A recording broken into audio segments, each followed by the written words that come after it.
بسم اللہ الرحمن الرحیم۔ السلام علیکم دوستو، علم کی بات میں خوش آمدید۔ اگر آپ چینل پر نئے ہیں تو چینل کو سبسکرائب کر لیں اور ساتھ میں لگی گھنٹی کا بٹن ضرور دبائیں تاکہ ہر آنے والی ویڈیو آپ تک آسانی کے ساتھ پہنچ سکے۔ حضرت سارہ کی کوئی اولاد نہیں تھی، اس لیے سارہ کے دل میں دکھ پیدا ہوا۔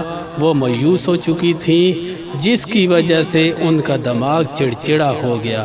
حضرت ہاجرہ سے ان بن ہو گئی، دونوں کے درمیان لڑائی جھگڑا بھی شروع ہو گیا۔ حضرت ابراہیم علیہ السلام بی بی ہاجرہ کو سنسان جگہ چھوڑ کر چلے گئے۔ آپ علیہ السلام کے لوٹ جانے کے بعد بی بی ہاجرہ کھجوریں کھاتی اور مشکیزہ سے پانی پیتی رہی اور بچے کو دودھ پلاتی رہی۔ کھجور اور مشکیزہ کا پانی آخر کب تک چلتا، وہ بھی ختم ہو گیا۔ مناسب کھانا اور پانی نہ ہونے کی وجہ سے سیدہ بی بی ہاجرہ بھی کمزور ہو گئی، ان کے سینہ میں دودھ خشک ہو چکا تھا، اس لیے بچہ بھی دودھ سے محروم تھا اور بھوک سے تڑپ رہا تھا۔ جب کھانا پانی نہیں تھا تو آپ بہت پریشان ہوئی۔ آپ چاروں طرف دوڑتی رہی، کبھی پہاڑ پر چڑھ کر چاروں طرف نظر دوڑاتی کہ کہیں کوئی نظر آ جائے، کبھی پہاڑ سے نیچے اترتی، کبھی دوسرے پہاڑ پر چڑھ جاتی۔ اس طرح صفا اور مروہ کی پہاڑیوں پر 7 مرتبہ دوڑی۔ رسول اللہ صلی اللہ علیہ وآلہ وسلم نے فرمایا کہ حضرت ہاجرہ کے اس عمل کی یاد میں لوگ صفا مروہ کے درمیان دوڑتے ہیں۔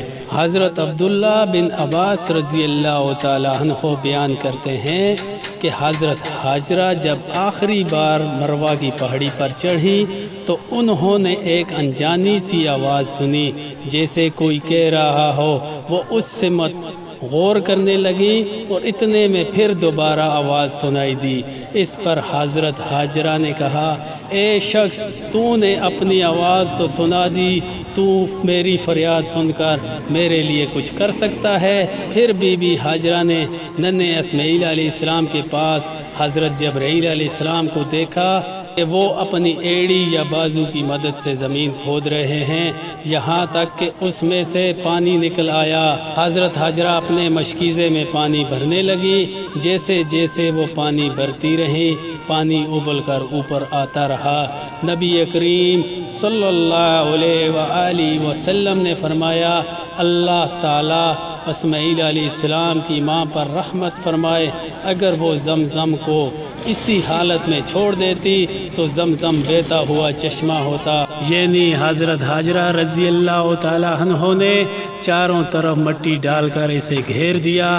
اللہ تعالیٰ نے سیدہ ہاجرہ کو آب زمزم عطا کیا اور اس پانی میں ایسی تاثیر تھی، یہ صرف پیاس ہی نہیں بجھاتا تھا بلکہ جسم میں قوت بھی پیدا کرتا ہے۔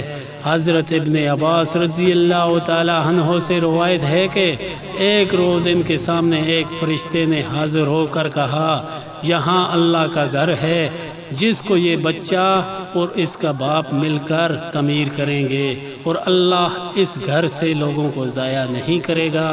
اللہ تعالیٰ سے دعا ہے اللہ تعالیٰ ہمیں بھی ایسی ایمان والی زندگی اور ایمان والی موت نصیب فرمائے، آمین ثم آمین۔